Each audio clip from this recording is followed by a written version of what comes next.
Bonjour à toutes et à tous et bienvenue sur cette conférence proposée par la 2FPCO, partenaire de CTCO Pulse. Je suis très heureux d'accueillir Gérald Paya, consultant et formateur auprès de la 2FPCO, et Claire Mallet, dirigeante de la société Progetech. Bonjour à tous les deux. Bonjour Claire, bonjour Florent. Alors ensemble, vous allez aborder les enjeux et les perspectives d'une démarche de RSE pour les entreprises de l'objet média et comment conduire ce process, notamment grâce au témoignage de Claire qui s'est engagée dans cette démarche pour Progetech, accompagnée par la fédération. Pour tous ceux qui nous écoutent, n'hésitez pas à poser vos questions à nos intervenants via le chat. Claire et Gérald tenteront d'y répondre à la fin de leur présentation. Gérald, je te laisse la main. Merci Florent, bonjour Claire. Et bonjour à vous tous. Merci d'assister à cette conférence qui sera en fin de compte une conférence doublée une conférence doublée. Je suis désolé, je risque d'avoir quelques soucis de caméra. Je ne sais pas pourquoi, le flux n'est pas stable, mais en général, je vais le reprendre très vite. Alors, je continue. Donc, nous allons avec Claire essayer de vous démontrer en quoi la RSE est une opportunité en fin de compte pour l'objet média. On va faire ça en deux parties. Une petite partie très rapide avec une présentation de quelques slides pour un petit peu poser quelques idées directrices. Et puis ensuite, j'aurai le plaisir d'animer un entretien avec Claire, dirigeante de Progetech, sur pourquoi et comment, effectivement, Progetech a décidé de s'engager et de s'inscrire dans une évaluation de sa démarche RSE. Alors, je vais commencer tout d'abord par partager mon écran. J'espère que ça va bien fonctionner. Alors, une fenêtre d'application. J'essaie de chercher ça.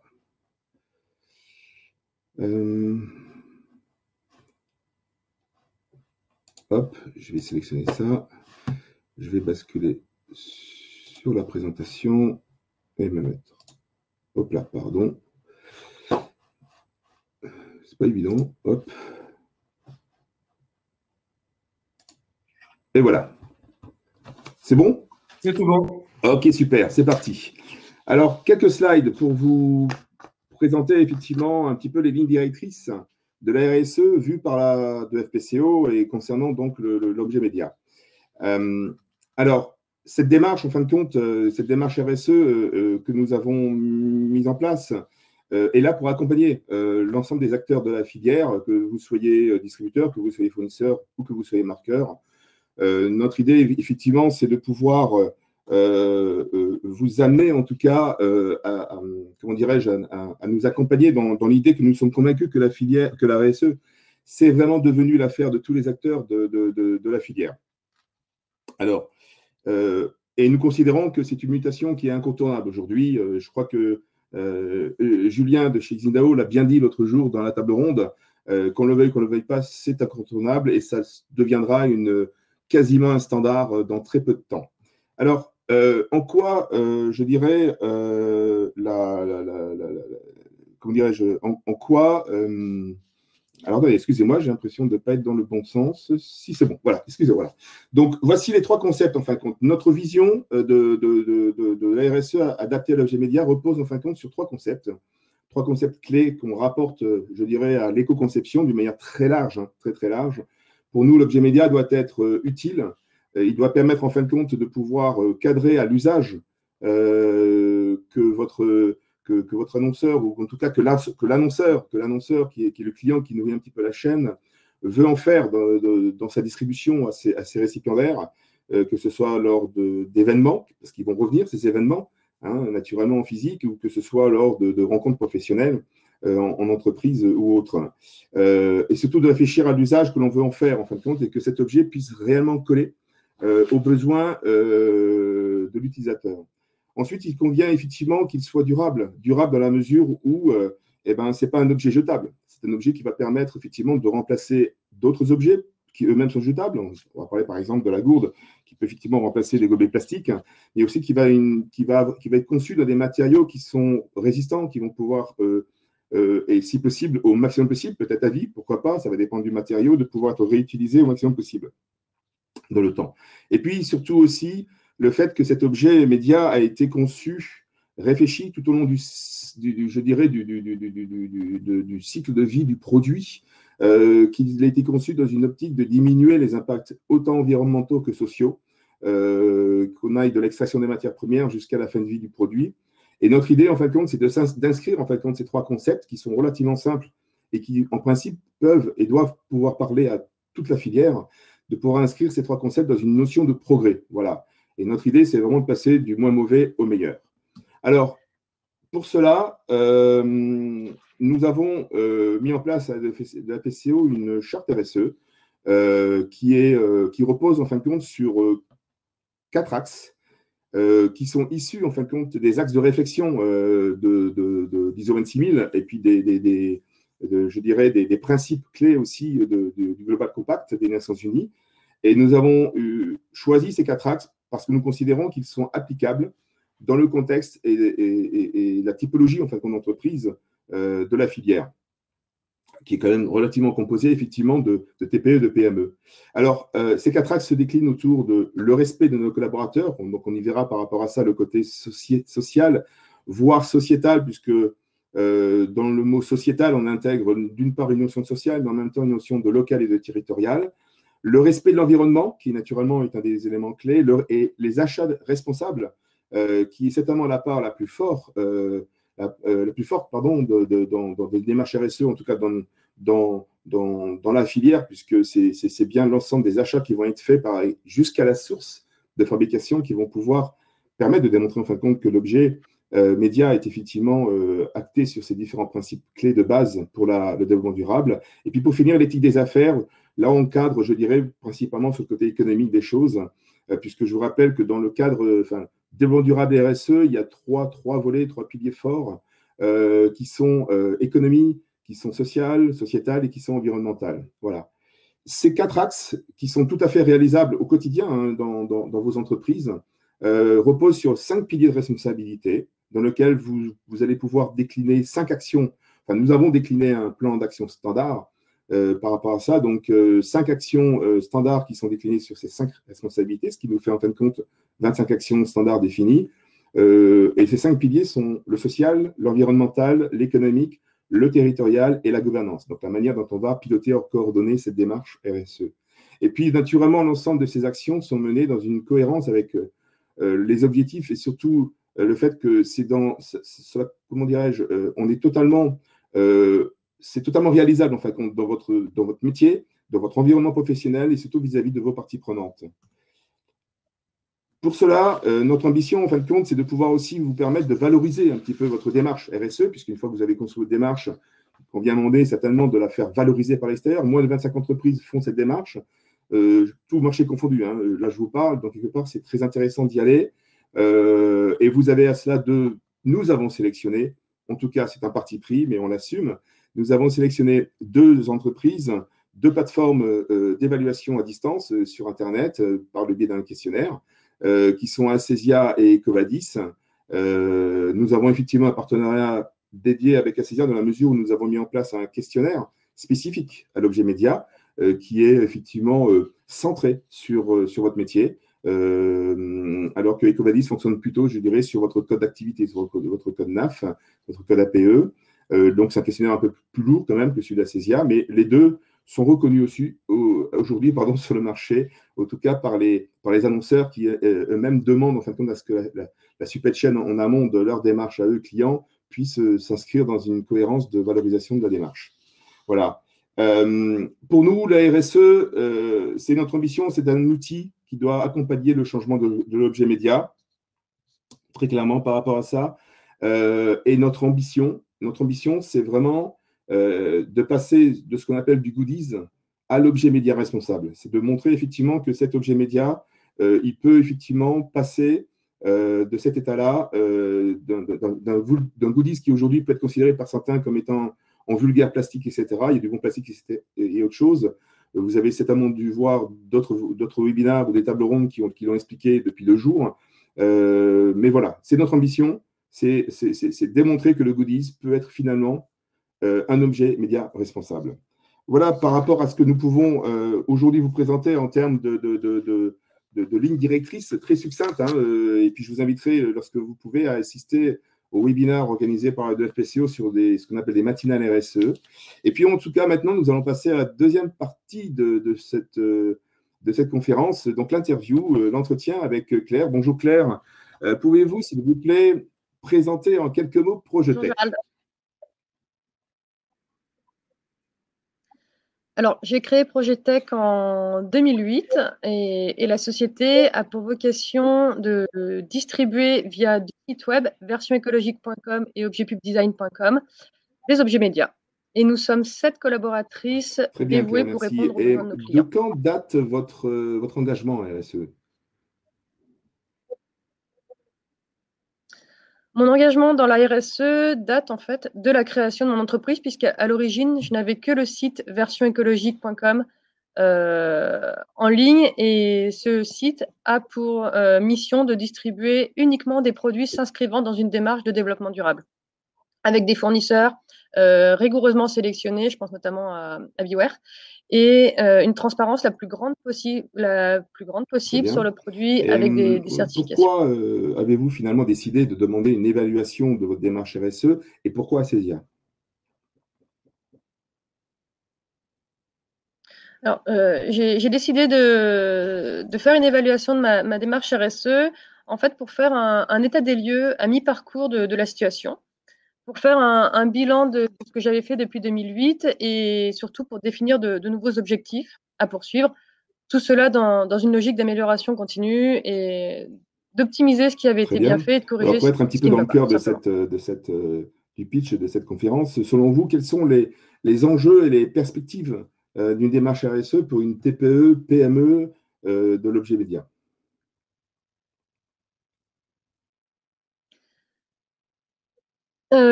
Les enjeux pour une TPE de formaliser une démarche RSE relèvent à première vue du challenge.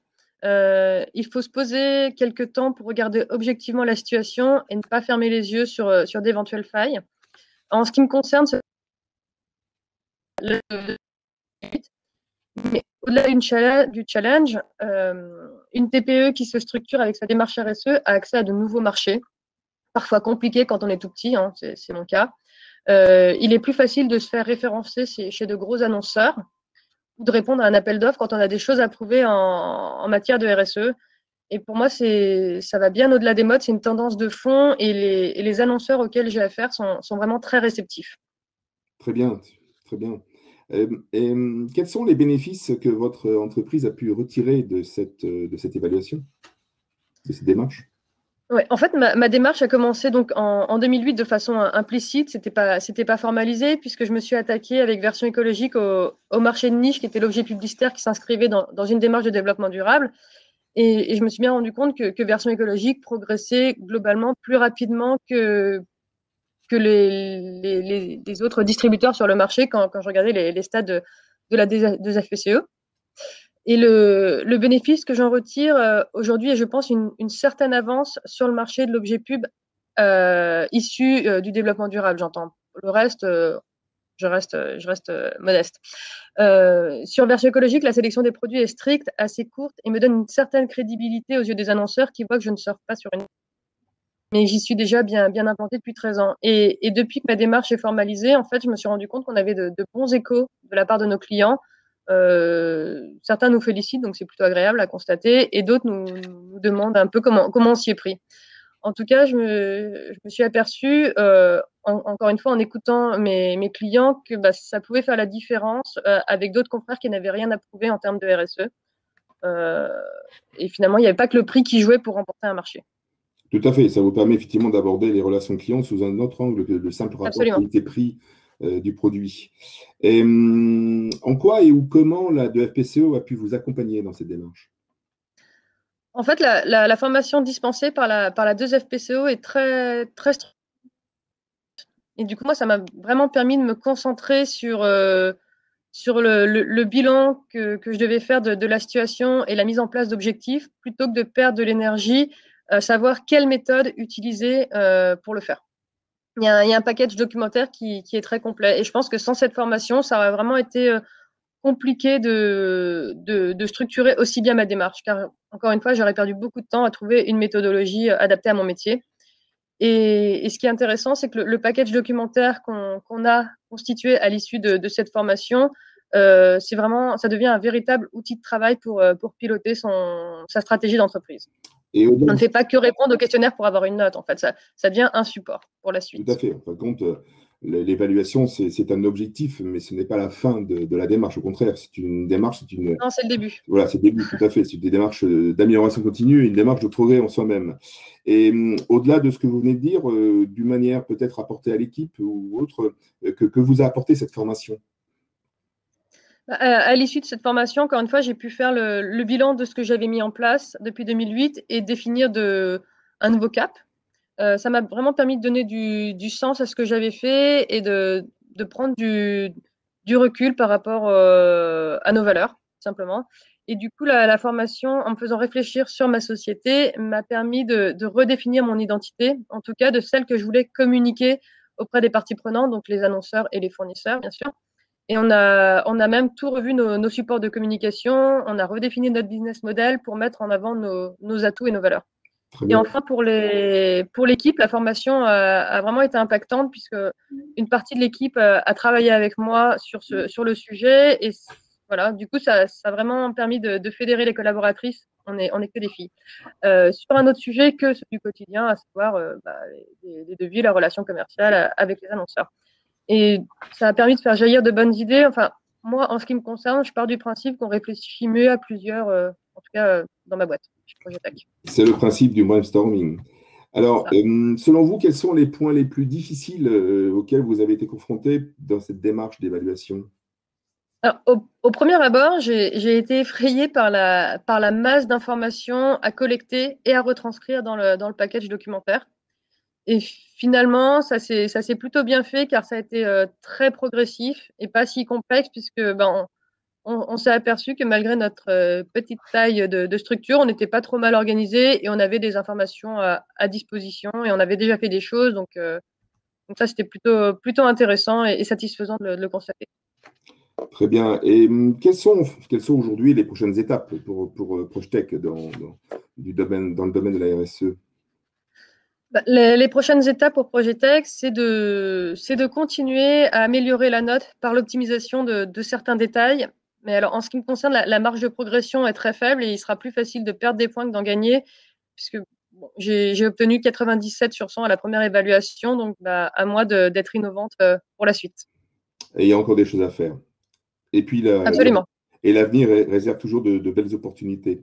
Quel conseil pourriez-vous donner pour réussir, en fin de compte, sa démarche RSE? Je dirais qu'il faut voir cela comme une opportunité de s'améliorer, de capter de nouveaux marchés et non comme une contrainte. C'est-à-dire qu'il ne faut pas y aller à reculons, il faut être déterminé et motivé parce que déjà, ça prend du temps, il faut se poser à un moment donné et voir, écrire noir sur blanc tout ce qu'on a fait, tout ce qu'on a mis en place et surtout ne pas se voiler la face s'il y a des choses qui ont été mal faites ou qu'il faut vraiment corriger. Tout à fait. Oui, on rappelle effectivement, c'est une démarche d'amélioration continue et de progrès continu et de progrès. Donc, exactement. Et le but, c'est pas d'être, comme je dis toujours, Superman tout de suite, mais d'y arriver potentiellement au fur et à mesure. D'autant plus que la réglementation risque aussi d'impacter et d'obliger un petit peu sous contrainte les entreprises à devoir réaliser des actions dans ce domaine-là. Et peut-être dernière question de ma part, comment voyez-vous l'évolution du marché de l'objet média en termes de développement durable? Alors moi, à mon niveau, je me rends compte que la demande de la part des annonceurs est réelle, elle est forte et elle est exigeante. À ce jour, pour moi, ça reste compliqué d'y répondre de façon satisfaisante. On rencontre encore des problèmes de prix, de qualité de produit aussi. Et, il y a encore beaucoup de greenwashing et de désinformation avec notamment des problèmes de traduction pour ces objets médias. Et pour cela, nous avons encore, je pense, besoin de mettre en place sur le marché une offre de qualité et cohérente avec les attentes de nos clients. Et là, la balle est dans le camp des fournisseurs. Tout à fait. Et je peux me permettre de rajouter aussi un point. La balle est aussi peut-être dans le camp aussi de la DFPCO. D'ailleurs, je pense que d'ici fin février, début mars, vous aurez des informations complémentaires puisque dans le cadre de notre commission responsable, la DFPCO, nous avons un certain nombre de défis au travers desquels nous réalisons un certain nombre d'actions. Et on va justement proposer, entre autres aussi, vous parliez de greenwashing, Claire, on va proposer un parcours initiatique RSE au membre de la fédération à partir de courant mars, qui va se décliner effectivement sur 3 niveaux. Un premier niveau qui est comprendre les RSE, donc ce sont des webinaires à chaque fois hein, d'une durée d'1 heure, 1 heure et demie pour essayer de vulgariser un petit peu et d'apporter les bases de la RSE. Donc ça, le premier niveau, c'est comprendre la RSE, de pouvoir en parler aussi un petit peu. Puis un deuxième niveau qui va être de maîtriser justement, d'éviter le greenwashing, le Frenchwashing, de maîtriser un petit peu les matières responsables, comment fait-on ou pas pour…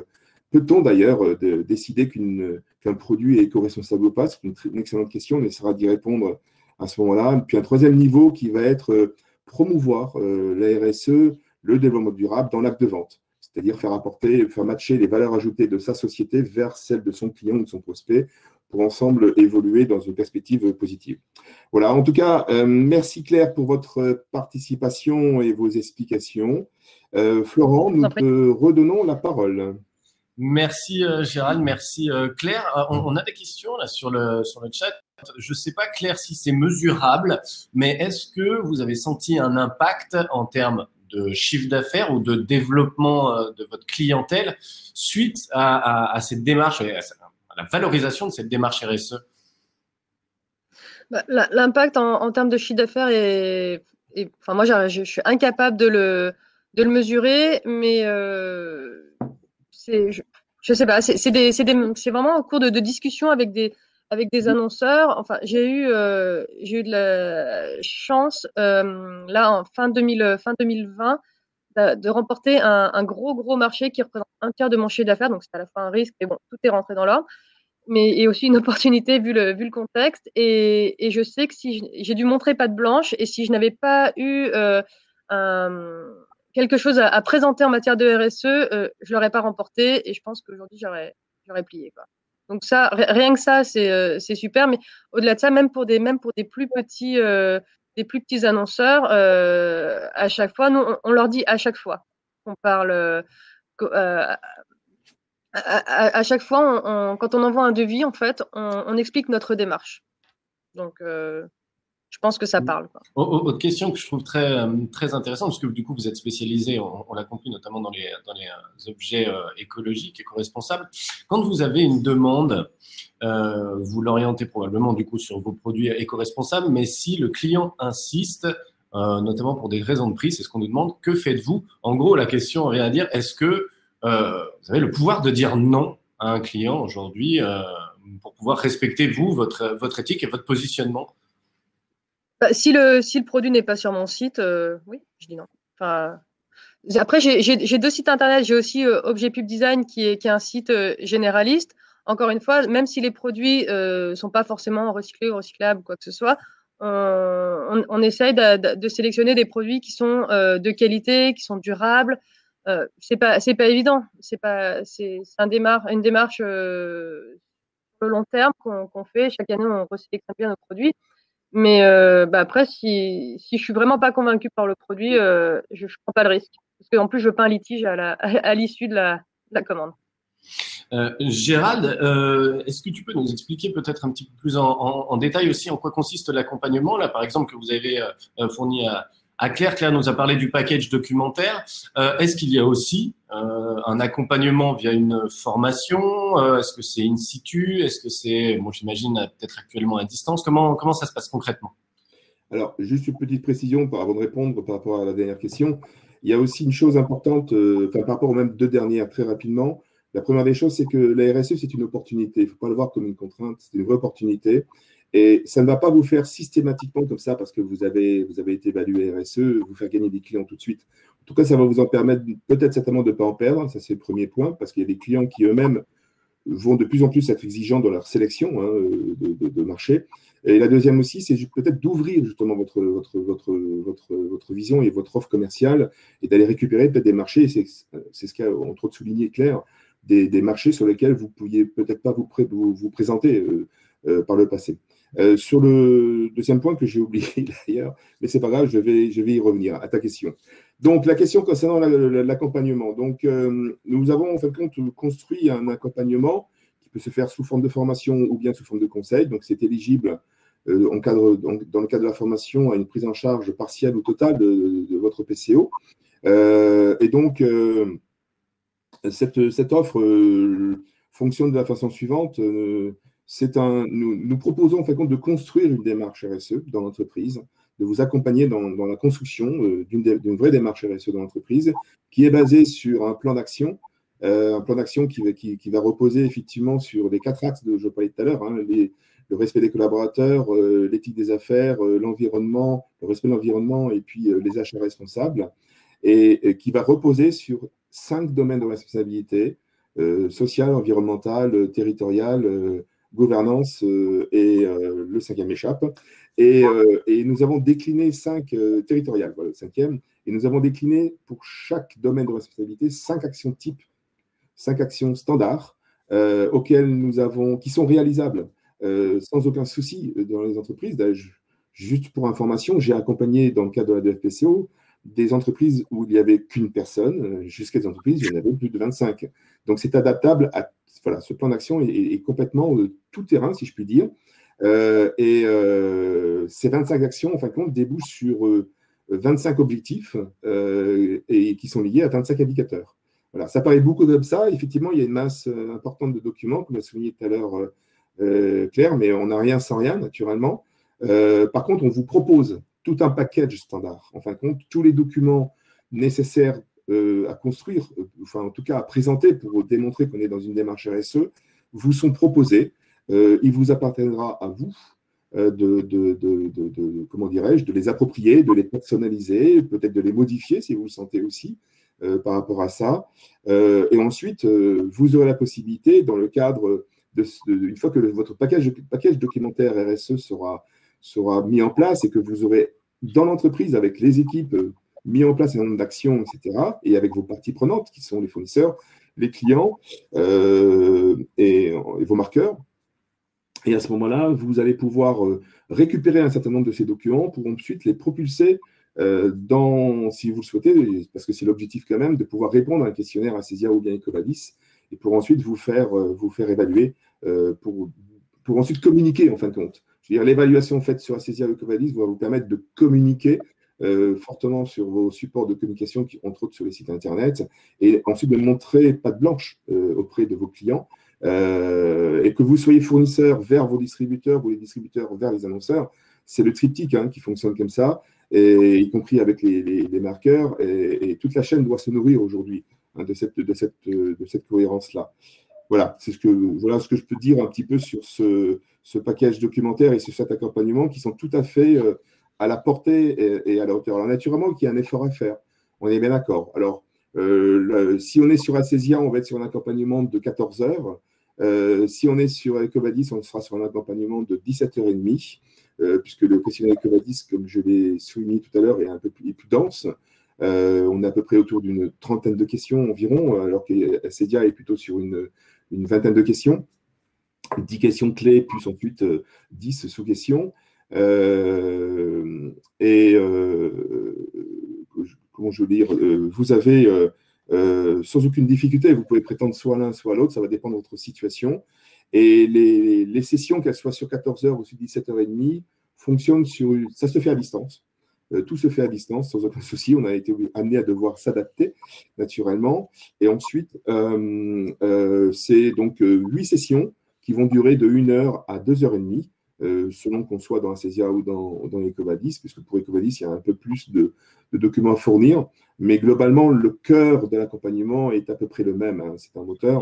Et comme je dis toujours… en effet, le nombre de sessions, mais je voulais justement demander à Claire, entre le tout début, la première question que vous avez posée à la 2FPCO, le début de la démarche, et l'obtention de votre score à Acesia, il s'est passé combien de temps au final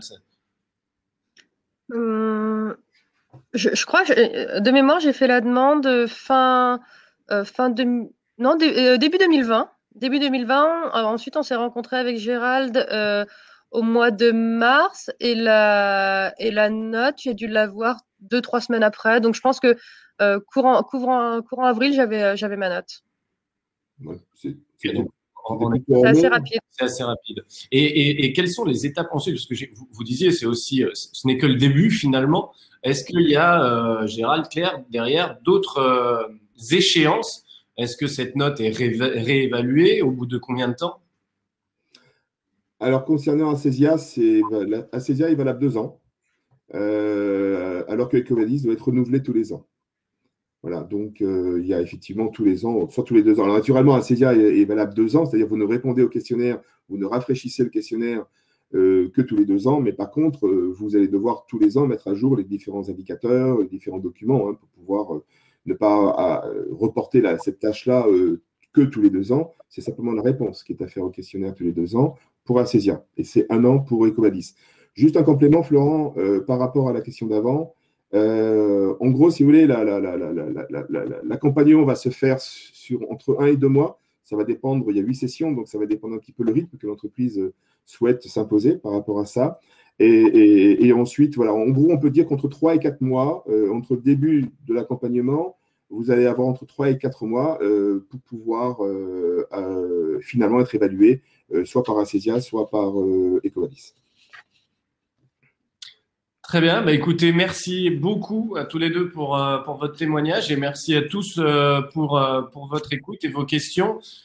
Si jamais, évidemment, vous êtes intéressé par l'accompagnement de la 2FPCO sur cette question, veuillez vous rapprocher évidemment de la fédération et de Juliette Salomé, dont Gérald a partagé les coordonnées dans sa présentation. Prochain rendez-vous sur CTCO Pulse à 11h avec le webinaire du groupement des spécialistes. Merci à tous. Merci. Portez-vous bien.